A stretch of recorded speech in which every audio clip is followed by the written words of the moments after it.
Hala çaktı.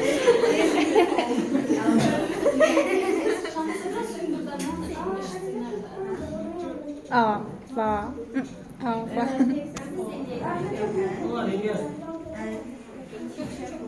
Hadi ben de isteyeyim. Elbette kravatı. Ya ben bilendiğimde başa düştüm.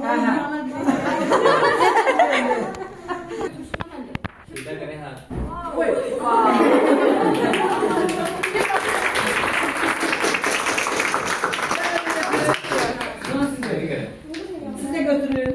Ben de isteyeyim. Ben de sevmem şu an bunu. Ben 2 defa yaptım. Gerek birim bunlar meşgeliyeydi.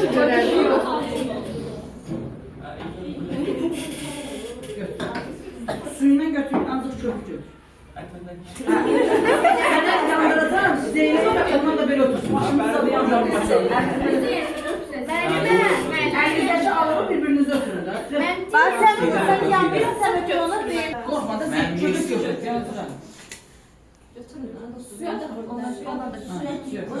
Yaxşı, yüzündə sil Korkma da ötür, heç nə olmaz. Ötür. Ötür de ne?